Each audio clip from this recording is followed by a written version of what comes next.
And good morning again, everyone.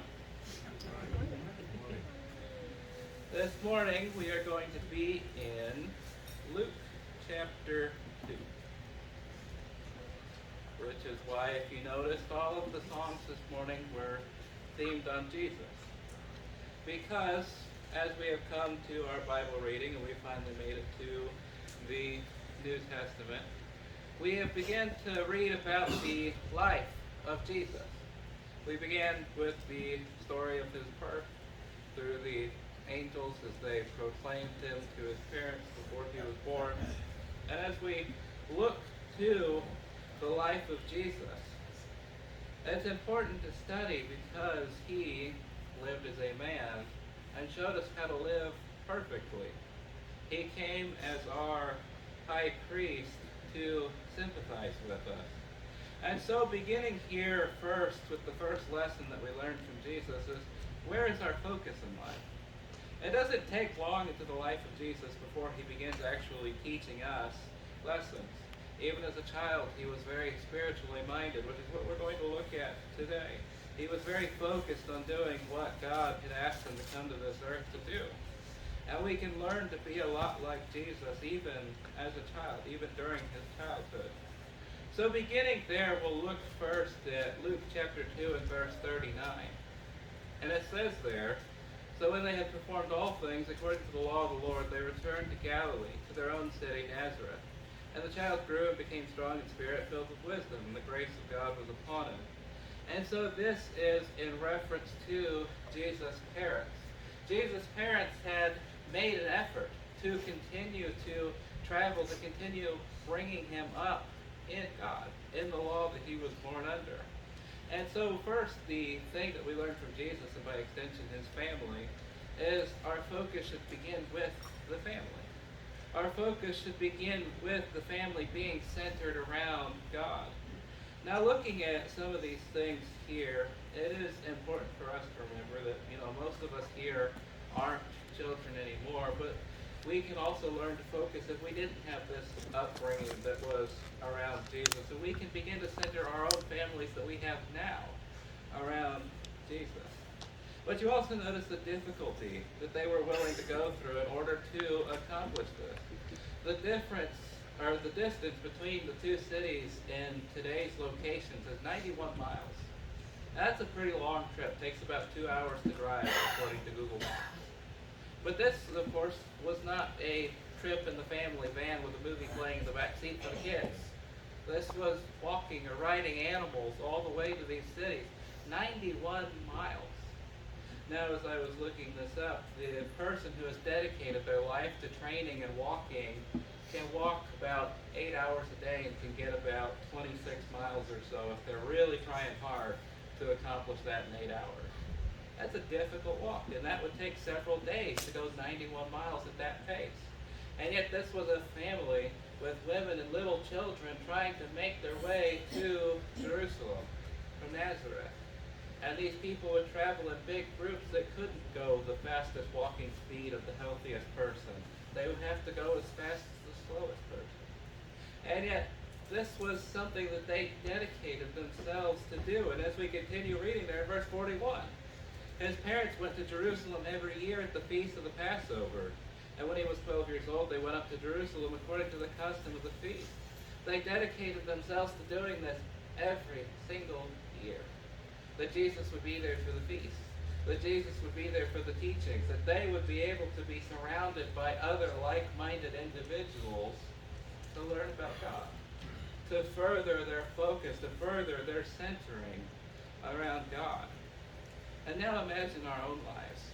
I've heard people say that they stopped attending services for a while because the nearest church they had thought like them was too far away. And so they were better off not driving the hour on Sunday to go to services, that they would just stay at home. They would do whatever they were going to do at home. Is driving an hour to services really that bad compared to a 5 or 6 day walk? And we look at this, how willing are we to center our families around Christ? It might be difficult at first, especially if we're not used to it, especially if we haven't been doing it right from the start. It might be difficult, but that takes time, takes sacrifice, takes devotion to centering our families around God, around Christ. I want to turn and look at Proverbs chapter 22 and verse 6. Now, of course, we remember that the Proverbs and much of the Old Testament has advice about families and about making sure that you raise your children up and focus your family on God. It even begins back in the very beginnings of the law to teach your children, to teach your family whenever these events occur, whenever these feasts are held, whenever you pass this landmarker in the road, tell them what this event meant to Israel. In Proverbs chapter 22 and verse 6, it says there, train up a child in the way he should go, and when he is old, he will not depart from it. You see there, as the Proverbs were being collected by Solomon and the others who were collecting the Proverbs, it was important to them to collect these about the family. Because, as we've heard commonly said, children don't come with instruction books. It is a difficult job to raise a child. It is a very daunting task to look at this child and to say, I am responsible for you until you are an adult and you're going to come out however I raise you for the most part. And so what we see is the Bible continually pushes people to teach their children about God, to teach their children about Christ. And so even there is the first lesson that we learned from Jesus, and like I said, through extension, his family, is that our family should be focused on God. Our family should be committed to learning about him, no matter how difficult it might be, no matter what we have to give up in order to be with God. The second thing I want to look at is that focus to God requires commitment. And I've talked about this before. How many hobbies have we started throughout our lives? And how many of us have a room in our house dedicated to all the things that we bought for old hobbies? I know my parents specifically, they have one room you can hardly get into. It's got all this stuff for glassware, it's got all this stuff for soldering things, and I can't even remember what all's up there anymore. But, they had their hobbies that they've gone through over the years, and, now they've turned one of them into a business, but that's the way we are with life. I grew up as a child, I had a hobby for computers and games. I had a hobby for collecting bugs. I had a hobby for raising animals. I used to be able to identify chickens, because that's what I was into growing up. We all have different things that we can do as people because we're focused on them, because we're committed to them. Some people are really good at polishing cars. Some people are really good at embroidering things, whatever it might be. But is our first focus, is our first commitment on God? Because it should be. We look continuing in the story of Luke 2 and verse 42, again, when he was 12 years old, they went up to Jerusalem according to the custom of the feast. When they had finished the days, as they returned, the boy Jesus lingered behind in Jerusalem, and Joseph his mother did not know it. But supposing him to have been in the company, they went a day's journey and sought him among their relatives and acquaintances. So when they did not find him, they returned to Jerusalem seeking him. Now so it was that after 3 days they found him in the temple, sitting in the midst of the teachers, both listening to them and asking them questions. And all who heard him were astonished at his understanding and answer. Now how many of us know a 12-year-old? I'm sure all of us know somebody who is near the age of 12 or has been the age of 12 at some point in their life. And you ask them about whatever it is they're interested in that time, and it is like a flood of information coming out of them. They can just go on and on and on. And it was something great I got to experience as a camp counselor this last year. You ask any kid what they're interested in, and their eyes light up because some adult has interest in whatever it is that they like to know about. And as I got to meet all of those children as a camp counselor, it was just hours upon hours of, different things that they were interested in. And one thing that I have always thought, even realizing back in my own life, if I had spent a little bit of that focus, if we could redirect a little bit of that focus on the scriptures, how knowledgeable would our children be? How knowledgeable would they be if we could get them interested in the scriptures and get them to spend that much attention memorizing that versus what you hear about now. They memorize the Pokemon characters and can identify all of those. Whatever the rules are for their favorite game, how the different things work in whatever game it is that they like. Like I said, I identified chickens by sight because that was interesting. And so if we redirected some of that attention into the scriptures, how great would our children be? How strong would our children be when we set them out into the world? When we let them go and to go do their thing? And so we look at this and we see the life of Jesus. We see the life of his family, what they had done to motivate him. And as we continue there in verse 48, so when they saw him, they were amazed. And his mother said to him, Son, why have you done this to us? Look, your father and I have sought you anxiously. And he said to them, Why did you seek me? Did you not know that I must be about my father's business? But they did not understand the statement which he spoke to them. You think about how wise those words are there, coming from a 12-year-old. How wise that statement is, I must be about my father's business. That's something that we could think of in our daily lives. It's something that we could bear to benefit from often in our life. That if we were going to do whatever it is that you do in your life, if it's getting home and turning on the TV, why not take 30 minutes of your time to say, I must be about my father's business, and dedicate 30 minutes of your TV time to studying the scriptures, to learning something new about the scriptures. It's, an episode, maybe 2/3 of an episode of TV that you're missing. You can catch up on that later. Everything can be watched, instantly now. If you don't watch TV while you're working, you can pray to God while you're out mowing the yard, or while you're polishing cars, while you're knitting or stitching or whatever it is that you like to do.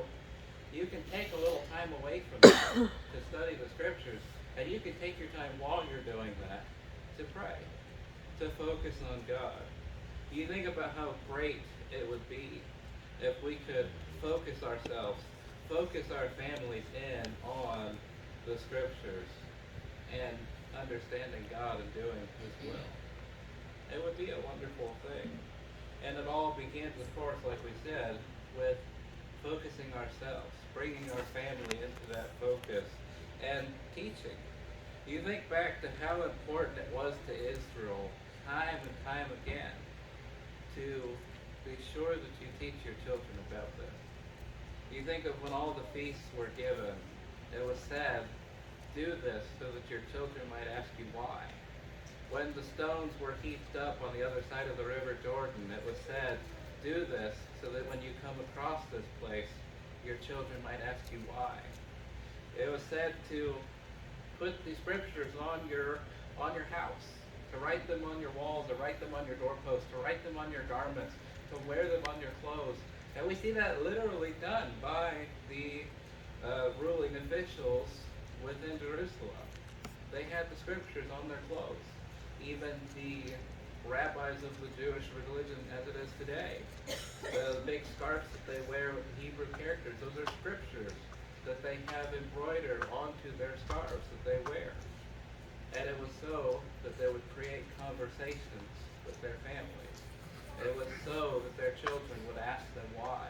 It was so that they were focused entirely on God. And as we look at the life of Jesus, it then continues there in verse 51. Then he went down with them and came to Nazareth and was subject to them. But his mother kept all these things in her heart, and Jesus increased in wisdom and stature and in favor with God and men. Just like we get better at our hobbies, whatever it is we're doing, just like we gain recognition for our skills as we get better at them, so is our relationship with the scriptures. So is our understanding of the scriptures. Notice there it says he increased in wisdom and stature and in favor with God and men. Because he increased in wisdom of the scriptures. He increased in understanding of those things. He increased in his life as it was supposed to be according to God's will. You think of the first garden you ever planted versus now. It doesn't look the same because you've learned a thing or two since then. You think of the cars that you've had since you were 16 versus when you're 16. They're a little bit nicer. They're a little bit better taken care of because you've learned a thing or two about that. Anything it is that we're into, we get better at it. As we mature, as we continue to give diligence to progressing in that field. And so we should as well with the scriptures. We'll turn to 2 Timothy chapter 2. There's something there that Paul writes to Timothy about this as well. That we all as Christians have a responsibility to advancing and understanding the scriptures. So there in 2 Timothy chapter 2, we'll look in verse 14. And it says, "Remind them of these things, charging them before the Lord, not to strive about words to no profit, to the ruin of the hearers. Be diligent to present yourselves approved to God, a worker who does not need to be ashamed, rightly dividing the word of truth. But shun profane and idle babblings, for they will increase to more godliness. And their message will spread like cancer. Hymenaeus and Philetus are of this sort, who have strayed concerning the truth, saying that the resurrection is already past, and they overthrow the faith of some. Nevertheless, the solid foundation of God stands, having this seal. The Lord knows those who are his, and let everyone who names the name of Christ depart from iniquity. But in a great house there are not only vessels of gold and silver, but also wood and clay, some for honor and some for dishonor. Therefore, if anyone cleanses himself in the latter, he will be a vessel for honor, sanctified and useful for the master, prepared for every good work. Flee also youthful lusts, but pursue righteousness, faith, love, and peace with those who call on the Lord out of a pure heart. But avoid foolish and ignorant disputes, knowing that they generate strife. And a servant of the Lord must not quarrel, but be gentle to all, able to teach, and patient in humility, correcting those who are in opposition. If God perhaps will grant them repentance, so that they may know the truth, and that they may come to their senses and escape the snare of the devil, having been taken captive by him to do his will." We look at this passage, and what we see here is the importance of progressing, of the importance of maturing, advancing in understanding and experience of the scriptures. This is what we saw with Jesus. Again, looking there at verses 14 and 15, "Remind them of these things, charging them before the Lord not to strive about words to no profit, to the ruin of the hearers." Don't do these things for no reason. Don't do these things idly. Don't strive about words to no profit, to the ruin of the hearer. Be somebody who understands the scriptures properly, that can talk about words and use them effectively. And verse 15, "Be diligent to present yourselves approved to God, a worker who does not need to be ashamed, rightly dividing the word of truth." You look at what we have there, the blessing that we gain from understanding the scriptures, is that you are approved to God, a worker who does not need to be ashamed. How great is it, the feeling, when you advance so far in your hobby or your craft, whatever it may be, that you no longer need to be ashamed of the way that you do it. Because you are doing it good. You are doing it in a way that people now look up to as you are doing whatever it is that you do. You think welding is one that's fun. It's always easy to tell who's just beginning with their welds because there's little issues with it. There's puddles, there's pores, there's splatter in places it doesn't need to be. And it's easy to identify who has just began and who has experience in what they're doing. The same with anything else. I remember I took up knitting for a time because of my shoulder injury. It was one of the few things I could do. And I looked at other people's things that they had made, and it was all very neat and uniform, and I looked at mine, and somehow I had gotten a big hole right in the center of it where the knots didn't line up. You know, that's how you identify somebody has just begun. Somebody who has experienced and has proved themselves in being able to rightly divide the word of truth does not need to be ashamed, because they are doing it in a way that is pleasing to God, and God is approving of them. It is such a great thing to have. You look there as it continues, somebody who is trustworthy to counter false teaching. He's beginning to talk to Timothy about the message that Hymenaeus and Philetus had. That they were teaching that the resurrection had already come. Jesus had already reclaimed those who he was going to take with him, and everything was already over. So it was time to give up. And Paul's telling Timothy, go teach against that because I trust you. I know that you can do it. Paul's warning him there what's going on, and he's saying, go take care of it because he trusts him. We continue looking on here, and even what it calls us. There's vessels of gold and silver, but also wood and clay, some for honor and some for dishonor. You don't give your guests that come over the dog bowl, because that's the vessel of dishonor. That's what the dog eats out of. When you have guests over, sometimes you get your nice stuff out of the cabinet where the fancy plates are kept. And sometimes you get the sturdier paper plates if that's what you're into. Whatever it might be, you give the best to those who you love and who you trust. And that's where we are as well. That when we are experienced, when we are mature as Christians, God uses us as those vessels of honor to go and teach others.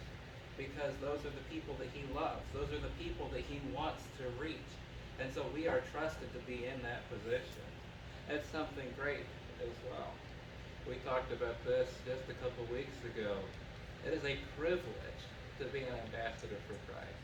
It is a privilege to be able to go into all the world and preach the gospel to every creature, to be called the royal priesthood, to be called that chosen generation. And we should treat it as such that we are striving to be more acceptable to God each and every day. And so as we see, Jesus grew to be kind. Jesus grew to be wise. He grew to be humble. He grew to be all these many things that we look up to through the Scriptures. Because as Solomon concluded, this is man's all. We look at Ecclesiastes chapter 12 and verse 13. There he writes, let us hear the conclusion of the whole matter.